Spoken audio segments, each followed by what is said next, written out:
দর্শক, বর্তমান বিশ্বের সবথেকে আলোচিত বিষয় হচ্ছে এআই, আর্টিফিশিয়াল ইন্টেলিজেন্স। এই এআই দিয়ে এমন কিছু নেই যা সম্ভব হচ্ছে না। এআই সব কিছুই তৈরি করে দিতে পারছে, অনেকটা হুবহু। AI video, AI audio, AI স্থির চিত্র নানা সময় আমাদের মনে নানা রকমের কনফিউশনও তৈরি করছে।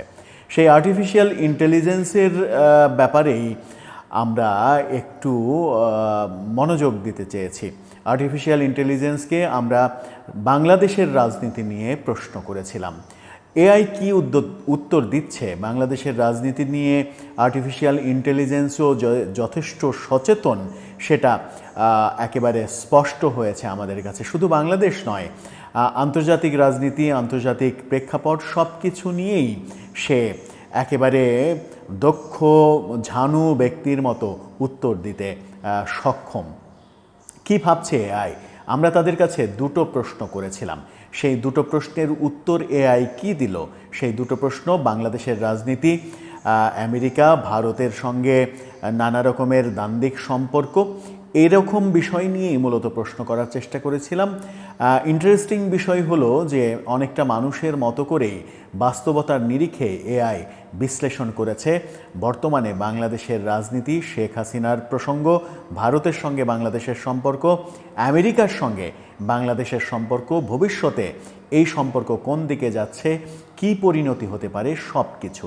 মূল আলোচনায় যাওয়ার আগে একটা ইন্টারেস্টিং প্রসঙ্গ বলি। এআইয়ের দ্বারস্থ তো আমরা হয়েছি, কিন্তু এআইয়ের দ্বারস্থ যখন হয়েছি সেখানে আমরা খুবই মজার একটা প্রশ্ন কিংবা একটা চাওয়া এআইয়ের কাছ থেকে চেয়েছিলাম।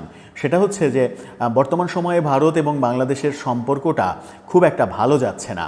এই ভালো যাচ্ছে না তার উল্টো দিকটা যদি হয়, যদি এমন পরিবেশ হয় যে ভারত এবং বাংলাদেশের মধ্যে আবারও সৌহার্দ্যপূর্ণ পরিবেশ লক্ষ্য করা যাচ্ছে, শেখ হাসিনা সরকারের সঙ্গে ভারতের যে সম্পর্ক ছিল তেমনই দুই সরকার প্রধানের খুবই ভালো সম্পর্ক, তারা খুবই সৌহার্দ্যপূর্ণ পরিবেশে একসাথে চা খাচ্ছেন, এরকম সৌহার্দ্য পরিবেশ যদি আমরা দেখতে চাই তাহলে তুমি কিভাবে আমাকে দেখাবে?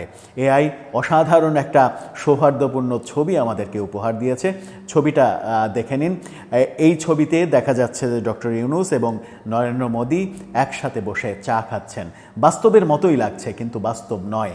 এআই আমাদেরকে এভাবেই প্রভাবিত করছে। এই প্রভাবিত করা ছবির পরে চলুন চলে যাই আমরা এআইয়ের মূল আলোচনায়।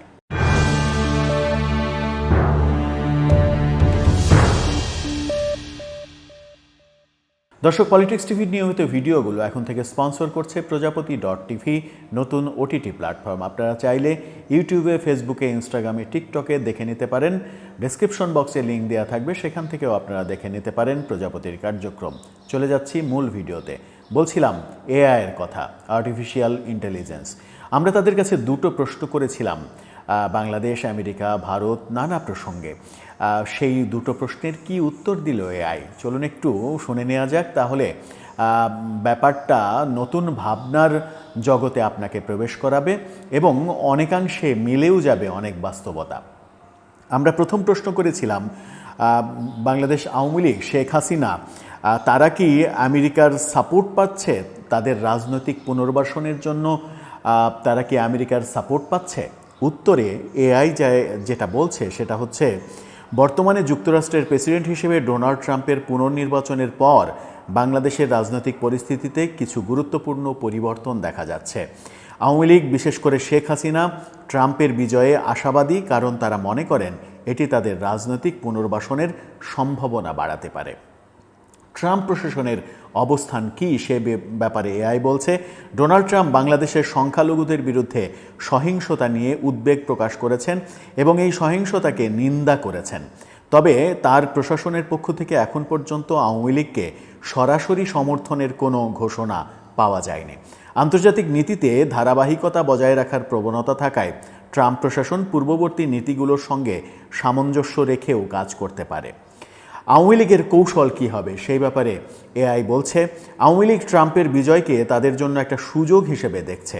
তারা আশা করছে ট্রাম্প প্রশাসনের মাধ্যমে তারা রাজনৈতিক পুনর্বাসনের পথে অগ্রসর হতে পারবে। তবে এটি অনেকাংশে নির্ভর করবে যুক্তরাষ্ট্রের পররাষ্ট্রনীতির অগ্রাধিকার ও বাংলাদেশের অভ্যন্তরীণ রাজনীতির পরিস্থিতির ওপরে। ভারতের ভূমিকা সম্পর্কে এআই বলছে, ভারতের প্রধানমন্ত্রী নরেন্দ্র মোদীর সঙ্গে ট্রাম্পের ঘনিষ্ঠ সম্পর্ক রয়েছে। এই সম্পর্কের প্রেক্ষিতে ভারত যদি আওয়ামী লীগের পক্ষে অবস্থান নেয় তবে ট্রাম্প প্রশাসনও সেই দিক বিবেচনা করতে পারে। তবে এটা নির্ভর করবে ভারত এবং যুক্তরাষ্ট্রের কৌশলগত স্বার্থের ওপরে। ভারত এবং যুক্তরাষ্ট্রের স্বার্থটা কোন জায়গায় সেটা এই ক্ষেত্রে কাজ করবে বলে এআইও বলছে। উপসংহারে এই ব্যাপারে, এই প্রশ্নের উপসংহারে এআই বলছে, বর্তমানে আওয়ামী লীগ ট্রাম্প প্রশাসনের কাছ থেকে সরাসরি সমর্থন না পেলেও তারা রাজনৈতিক পুনর্বাসনের জন্য কূটনৈতিক প্রচেষ্টা চালিয়ে যাচ্ছে। তবে যুক্তরাষ্ট্রের পররাষ্ট্রনীতিতে বাংলাদেশের অগ্রাধিকার কতটা থাকবে তা সময়ই বলে দেবে। শেখ হাসিনা বাংলাদেশের সাবেক প্রধানমন্ত্রী, যিনি এখনও ভারতে পালিয়ে আছেন। ভারতও তাকে বন্ধু হিসেবে জায়গা দিয়েছে। তুমি কি মনে করো সব দিক বিবেচনা করে যে ভারত শেখ হাসিনা বা আওয়ামী লীগের জন্য মরিয়া হয়ে কাজ করবে? এই প্রশ্নটা, দ্বিতীয় এই প্রশ্নটা আমরা করেছিলাম এআইয়ের কাছে। এআই যেটা ইন্টারেস্টিং উত্তর দিয়েছে সেটা হচ্ছে যে খুবই তীক্ষ্ণ পর্যবেক্ষণ করেছো বাংলাদেশের রাজনীতি ও ভারতের ভূ রাজনৈতিক কৌশল নিয়ে। তুমি এখানে একটা ব্যাপার পরিষ্কার করে, তবে এখানে একটা ব্যাপার পরিষ্কার করে নিই, বর্তমানে শেখ হাসিনা ভারতে পালিয়ে আছেন এই তথ্য সরকারিভাবে নিশ্চিত নয় এবং এটি এখনও গুজব বা রাজনৈতিক আলোচনার অংশ। এআই বলছে শেখ হাসিনা ভারতে পালিয়ে আছেন, এটা ভারত এখন পর্যন্ত স্বীকৃতি দেয়নি। ভারত অন্য কথা বলছে। সরকারিভাবে শেখ হাসিনার বিদেশ সফর কিংবা চিকিৎসার কারণেও ভারতে অবস্থান করতে পারেন, এই ব্যাখ্যাও কিন্তু আছে। তবে আমরা রাজনীতির পট পরিবর্তন ধরেই বিশ্লেষণ করতে পারি। ধরো যদি এমনটা হয় তাহলে প্রশ্ন দাঁড়ায়, ভারত কি আওয়ামী লীগকে আবার ক্ষমতায় আনতে বা শেখ হাসিনাকে পুনর্বাসনে মরিয়া হবে?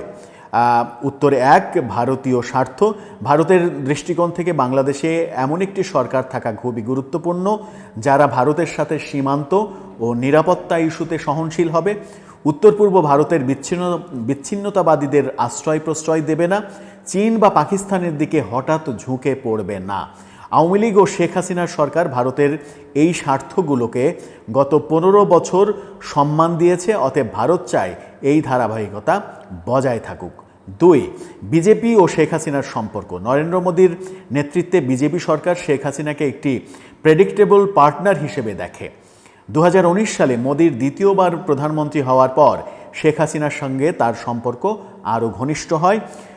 যদিও কিছু ইস্যুতে, যেমন তিস্তা পানি বন্টন, সীমান্তে বাংলাদেশিদের হত্যা, এই ব্যাপারে সমস্যা রয়ে গেছে, তারপরও উভয় পক্ষ চেষ্টা করেছে বন্ধুত্ব বজায় রাখতে। 3, ভবিষ্যতে ভারত কি মরিয়া হয়ে কাজ করবে শেখ হাসিনা কিংবা আওয়ামী লীগের পক্ষে? উত্তরে এআই বলছে হ্যাঁ, তবে সীমার মধ্যে থেকে করবে। ভারত কখনোই এতটা প্রকাশ্যে কাউকে সাহায্য করে না যাতে আঞ্চলিক ও আন্তর্জাতিক সমালোচনার মুখে পড়ে। তারা ব্যাক চ্যানেল বা কূটনৈতিক সহযোগিতা বেশি করে। ভারত মরিয়া হবে যদি আওয়ামী লীগ ছাড়া অন্য কোনো সরকার চীনের দিকে ঝুঁকে পড়ে, সীমান্ত নিরাপত্তা হুমকির মুখে পড়ে, ভারতের অভ্যন্তরীণ রাজনীতিতে বাংলাদেশের ইস্যু বিতর্কিত হয়ে ওঠে, যেমন এনআরসি বা বাংলাদেশের অভিবাসী ইস্যু। খুবই গুরুত্বপূর্ণ কথা বলছে, যদি কোনো সরকার ভারত দেখে, বাংলাদেশের কোনো সরকার দেখে, বাংলাদেশের কোনো সরকারকে যদি ভারত দেখে যে চীনের দিকে ঝুঁকে পড়ছে, পাকিস্তানের দিকে ঝুঁকে পড়ছে, তাহলে ভারত মরিয়া হয়ে চাইবে শেখ হাসিনাকে আবার পুনর্বাসন করানোর জন্য। উপসংহারে এআই বলছে ভারতের জন্য আওয়ামী লীগ বা শেখ হাসিনার সরকার সেফ বেট, তাই তারা চাইবে এই দল বা নেতৃত্ব টিকুক, তবে তারা চাপে পড়ে না গিয়ে বরং নিজের কৌশলগত স্বার্থে কাজ করবে। অর্থাৎ ভারত সরাসরি কিংবা আমেরিকা সরাসরি কোনো পদক্ষেপ নেবে না, কৌশলগত পদক্ষেপ নেবে এবং কূটনৈতিক চাপের মাধ্যমে পদক্ষেপ নেবে। আমেরিকার ক্ষেত্রেও স্পষ্ট সেটাই বলা যায়। এআইও যেটা বলছে, দেখেন এআই মানুষের মস্তিষ্ক কিভাবে পড়তে পারে। এআই কিন্তু বলছে যে ভারত কিংবা আমেরিকা সরাসরি কোনো পদক্ষেপ নেবে না, তারা কৌশলগত ব্যাক চ্যানেলের সহায়তা নেবে এবং কূটনৈতিক সহায়তা নেবে, কূটনৈতিকভাবে তারা চেষ্টা করবে। যদি বাংলাদেশকে দেখে যে ভারত তাদের জন্য, বাংলাদেশের কোনো সরকার তাদের জন্য অনিরাপদ হয়ে যাচ্ছে, তাহলে সেই সরকারের বিপক্ষে যাবে এবং যাদেরকে তারা নিরাপদ মনে করে, সেই ক্ষেত্রে এআইও বলছে যে আওয়ামী লীগকে তারা নিরাপদ মনে করে, সেই আওয়ামী লীগের পক্ষেই তারা অবস্থান গ্রহণ করবে।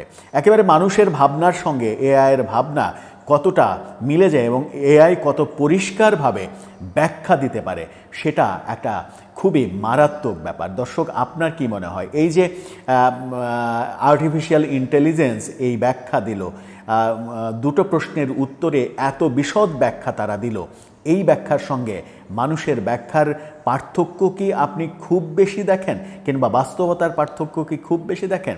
আপনার মতামত জানিয়ে, এবং এই ইন্টারেস্টিং প্রযুক্তির সহায়তায় এআইয়ের কাছে আপনি কোন ধরনের প্রশ্ন এক্সপেক্ট করেন, কোন ধরনের প্রশ্নের আপনি উত্তর চান, দেখতে চান, শুনতে চান, সেগুলো লিখেও আমাদের কমেন্টে জানাতে পারেন। আমরা চেষ্টা করব এআইয়ের দ্বারা বিভিন্ন গুরুত্বপূর্ণ প্রশ্ন তারা কিভাবে দেখছে, তারা কিভাবে ব্যাখ্যা করছে, সেই প্রসঙ্গে অন্তত মাঝে মাঝে একটি করে ভিডিও তৈরি করতে। আপনাদের জন্য শুভকামনা।